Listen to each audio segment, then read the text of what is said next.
सबसे पहले तो आपके पास पीएच मीटर होना चाहिए। पानी का पीएच स्प्रे से पहले जरूर चेक करें।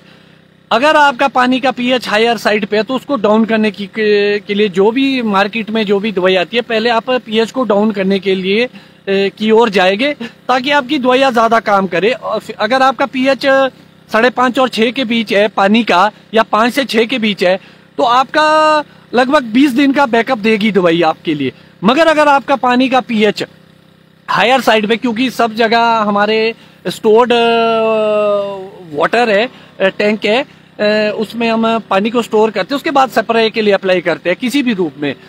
तो जब आप पानी को स्टोर करते हैं तो उसका पीएच बढ़ जाता है, वो लगभग 8 और 8.5 हो जाता है, और दवाइयाँ उस स्टेज में बहुत ही कम, लगभग आप हैरान होने 10-15 घंटे से लेकर 4-5 दिन तक ही काम कर पाती है।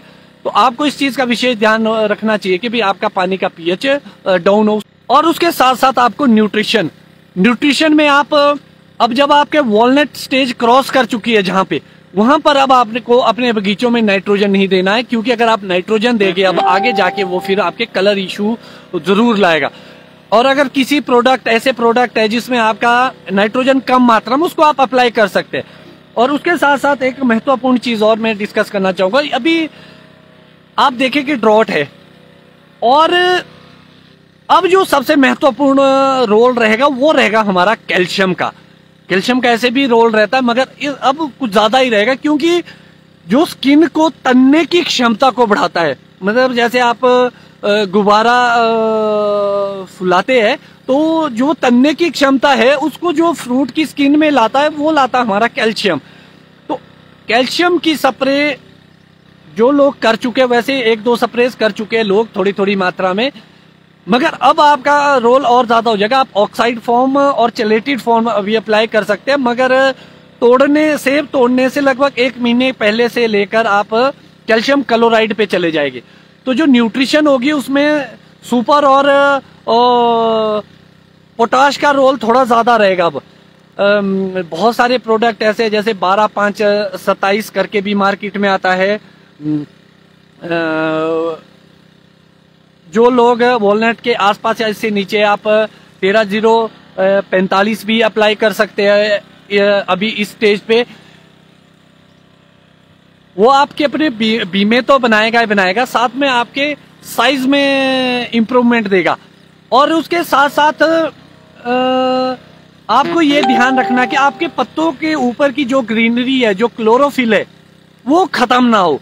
और उसको सबसे ज्यादा खत्म करती है हमारी माइट। और अगर इसके अलावा भी, माइट के बिना भी आपको ये लग रहा है कि पीलापन है बगीचों के अंदर, तो आप जैसे ह्यूमिक एसिड या जिंक अलग से अप्लाई करेंगे, आप मैग्नीशियम अप्लाई करेंगे, तो ये क्लोरोफिल वापस रिफिल हो जाएगा। और जितना अच्छा क्लोरोफिल होगा उतना भोजन बनाने के प्रकाश संश्लेषण अच्छा होगा, और आपका ग्रोथ, पत्तों का साइज, आपके फ्रूट का साइज, सब कुछ अच्छा होगा, और अगली साल का बड भी बहुत अच्छा बनेगा। और एक बड़ा महत्वपूर्ण क्वेश्चन आता है आजकल के, हम खाद डाल सकते हैं। जिन लोगों के पास ड्रिप इरिगेशन है या मॉइस्चर अच्छा है, आप लोग खाद डाल सकते हैं। खास तौर पर जो हमारे हायर एल्टीट्यूड वाले ऑर्चर्ड है, लो हाइट में अब मुझे लगता है कि खाद नहीं डाल पाएंगे आप। अब किस रूप में डालेंगे, क्योंकि अगर डालनी है तो आपको पोटाश डालनी पड़ेगी। पोटाश आगे आपको अब लगभग जून के महीने में या जुलाई के फर्स्ट वीक में आपको डालनी पड़ेगी पोटाश। उसमें आप एसओपी अप्लाई कर सकते हैं। नाइट्रोजन आप कहाँ अप्लाई कर सकते हैं, जो आपको जिसमें आपकी फ्रूटिंग नहीं हुई है, छोटे प्लांट्स है, 1 साल के, 2 साल के, 3 साल के, 5 साल के, उसमें आप नाइट्रोजन अप्लाई करेंगे, जिससे आपकी वेजिटेशन ग्रोथ अच्छी आएगी। और नाइट्रोजन डालते एक चीज का ध्यान रखना कि एक बार में नहीं डालना, चाहे आप 1-1 मुट्ठी डालो, 2-2 मुट्ठी डालो, मगर तोड़ के स्प्लिट डोजेज में डालना है। जितने ज्यादा आप अभी नाइट्रेट, कैल्शियम नाइट्रेट या नाइट्रोजन देंगे अपने छोटे प्लांट में, उतनी अच्छी ग्रोथ आएगी, उतना अच्छा ग्रोथ करेगा पौधा आपके। तो ये तोड़ के डालना है आपने। और बहुत जो हाइट वाले ऑर्चर्ड है, वहां आप अभी कैल्शियम नाइट्रेट या नाइट्रोजन अप्लाई कर सकते हैं अभी, क्योंकि आपके साइज के इश्यूज रहते हैं, क्योंकि लेट सीजन होता है सितंबर में, तो आप डाल सकते हैं अभी 2nd डोज नाइट्रोजन की। और इसके साथ साथ एक चीज, महत्वपूर्ण चीज और मैं आप लोगों को बताना चाहूंगा, जो आप मिक्सचर करते हैं उसका विशेष ध्यान रखें। बहुत सारे बागवान फंगेसाइड के साथ न्यूट्रिशन डालते हैं और साथ में साथ माइटीसाइड डालते हैं, और ये बहुत ही गलत प्रैक्टिस है। जब भी आप माइटीसाइड डालें तो उसको आप सेपरेटली या अलग से डालें तो आपके लिए ज्यादा अच्छा रहेगा। अभी अगर आपके बहुत सारी जगह पे अडल्ट माइट बहुत हो चुकी है, वहां तो आपको अडल्ट भी मारने पड़ेंगे, मगर जहां नहीं हुआ वहां आप एग के लिए, अंडों के लिए अभी आप माइटीसाइड डालें। और फंगिसाइड और न्यूट्रिशन भी वैसे कोई अच्छा कॉम्बिनेशन नहीं है मिक्स करने का, मगर क्योंकि हम नहीं कर पाएंगे हर चीज अलग से, तो दो चीजों का विशेष ध्यान रखें। पहले आप जो पानी में अप्लाई करेंगे, जो पहले चीज डालेंगे वो डालेगा आप फंगिसाइड, उसके बाद आप न्यूट्रिशन डालेंगे ड्रम में। तो इस चीज का आप विशेष ध्यान रखें। तो ये छोटी छोटी चीजें सी जिसका आपने ध्यान रखना है। पत्तों का साइज से आप अपने बगीचों की न्यूट्रिशन का आकलन कर सकते हैं।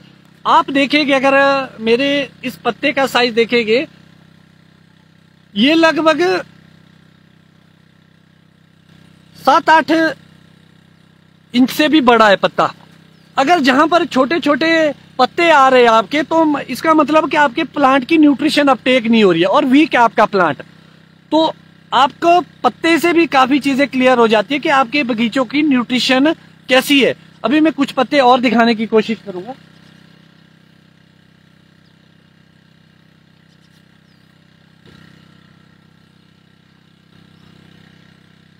आप देखिए पत्तों का साइज कितना क्लियर है।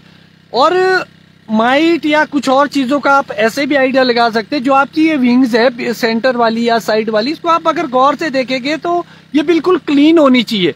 अगर किसी तरीके की आपको कोई अंडे दिखे या कोई और चीज दिखे तो आप नजदीकी बागवानी विभाग में जाए और चेक करवाए।